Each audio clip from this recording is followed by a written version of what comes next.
हमारे यहाँ के नहीं है, हम सबको पता है। उसके बावजूद हम लोग डूंगर बरंडा को भूल गए, उसके बावजूद नरवा नरमा को भूल गए, उसके बावजूद हम पोटा को भूल गए। हमारे बाप दादाओं ने हमको अधिकार दिया है संवैधानिक लड़ाई लड़ने का, लेकिन अगर संवैधानिक लड़ाई नहीं मानते हैं तो हमारे डूंगर बरंडा के हथियारों को भी गोल टारगेट करके रखने की जरूरत है, हमको समझने की जरूरत है। साथियों, यहाँ पर एक ही बात हमारी मुख्य मांग उठ करके आई कि 80% जमीन डेढ़ टापू की जो जमीन है वो आदिवासियों के नाम पर होनी चाहिए। लेकिन साथियों, हमको पता होना चाहिए कि जिस दिन से इस देश का नाम भारत में पड़ा था, उस दिन से हम यहाँ रह रहे हैं, भारत नाम तो बाद में पड़ा है। जब देश का नाम ही भारत बाद में पड़ा है तो देश के मूल बीज को जमीन मांगने की जरूरत कैसे पड़ने लग गई, ये सोचने का विषय है मेरे साथियों। यहाँ पर ये जो पेड़ का टापू है, आज यहाँ पर साफ सफाई की गई है, ये ढोंग धतूरे लगा करके बैठे हुए लोग हैं, इनके बारे में हमको पता निकालना चाहिए कि यहाँ पर माजी भीड़ की जो कदम है वो पहले पड़े हैं या ढोंग धतूरों के। ये ढोंग धतूरे वाले लोग हमारे यहाँ के नहीं है, हम सबको पता है। उसके बावजूद हम लोग डूंगर बरंडा को भूल गए, उसके बावजूद नरवा नरमा को भूल गए, उसके बावजूद हम पोटा को भूल गए। हमारे बाप दादाओं ने हमको अधिकार दिया है संवैधानिक लड़ाई लड़ने का, लेकिन अगर संवैधानिक लड़ाई नहीं मानते हैं तो हमारे डूंगर बरंडा के हथियारों को भी गोल टारगेट करके रखने की जरूरत है, हमको समझने की जरूरत है।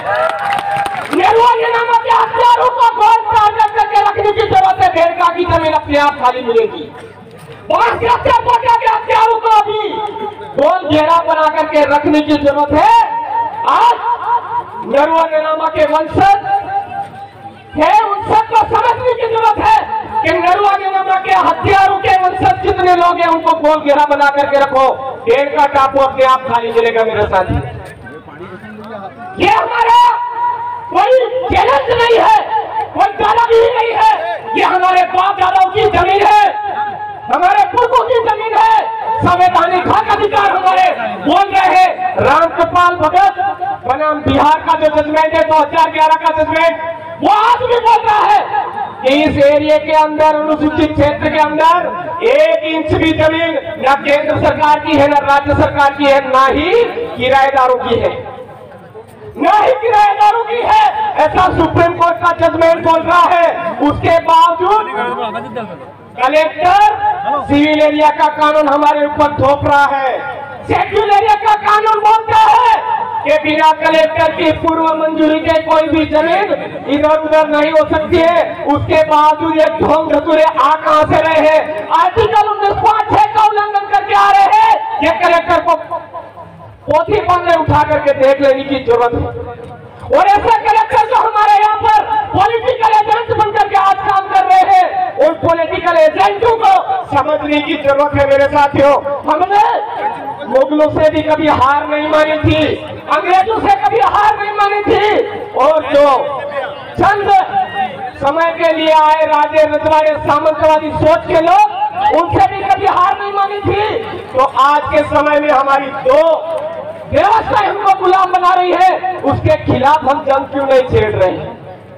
दो व्यवस्थाएं, एक फूल की व्यवस्था, एक हाथ की व्यवस्था, वो भी उसी समय जो हमारे बाप दादों से लड़ने वाले लोग थे, उन्हीं वंशजों के द्वारा बनाई हुई पार्टियां है मेरे साथ को समझने की जरूरत है। इस शेड्यूल एरिया से, इस भारत देश से वही जो किराएदार है उनको वापस यहाँ से राजी खुशी रवाना करना है। तो हमारे बाप दादाओं ने हमको हक अधिकार दिया है, वोट का अधिकार। उस वोट के अधिकार के जरिए हमारे एरिया से वो दो व्यवस्थाओं का सूत्रा साफ करने की जरूरत है। पूर्व वक्ता बोल चुके हैं। उसके बावजूद हमारे बहुत सारे कोई चूतियानंदी लोग हैं, उनके आगे उंगली पकड़ते हैं, उनके आगे उंगली पकड़ते हैं, उनका गुरु है उनका 20 ट्रांसफर हो गया, इसलिए वो उंगली पर जाओगे कैंसर नहीं हो सकता है, लेकिन हमको सबको जरूरत है, आज समझने की जरूरत है। मैं केवल इस बैंक का काबू की बात नहीं कर रहा हूँ, अभी हमारा गौतम वासी भी बाकी है, वहां पर भी हमारा कब्जा किसी और ने कर रखा, उसको भी आजाद करवाने की जरूरत है। फिर से मानगढ़ पर एक जो किराएदार है वो कल परसों आकर के हमको लुभावने, लालच वाले लुभावने भाषणों के जरिए हमको लुभाने की कोशिश कर रहा है। राष्ट्रीय स्मारक, अरे भाई तेरी क्या औकात है, तू राष्ट्रीय स्मारक घोषित करेगा? अगर इसके स्मारक को घोषित करना है तो भील आदिवासी राष्ट्रीय स्मारक घोषित करो, और जानते हैं कि हाँ आप वास्तव में हमारा इतिहास है। मानगढ़ धाम का भील आदिवासी राष्ट्रीय स्मारक घोषित करो, तब हम बोलेंगे कि हाँ आप हमारे हितैषी और हमारे लिए काम कर रहे हो।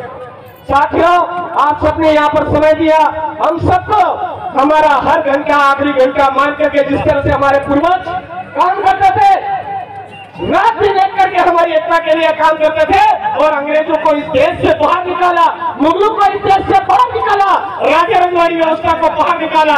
इसी तरह से ये जो फूल और हाथ वाली व्यवस्था है, इसको बाहर खदेड़ने के लिए हमारा हर घंटा अंतिम घंटा मान करके काम करे, ये भी आपको संदेश देना चाहता हूँ। और आने वाले समय में जो यही तरह से मावजी भील ने बोला था, आज वो बना रहे जबरदस्ती ब्राह्मण, लेकिन मावजी भील है, ये हम सबको समझने की जरूरत है। उन्होंने बोला था रोजी दीवा बढ़ेगा, वायरे खाएगा, पानी वेसाएगा, बदला में पार उतरेगा, एवं टाइम में कालिया तुम्हारो राज आएगा। आ गया है राज, हमको गुजरात, महाराष्ट्र, मध्य प्रदेश और राजस्थान मिला करके भील प्रदेश बनाने की जरूरत है। आप सबको पुनः जय जोहार, जय आदिवासी, जय भील प्रदेश, आप सबकी जय। बहुत बहुत धन्यवाद दादा, आपने बहुत ही ओजस्वी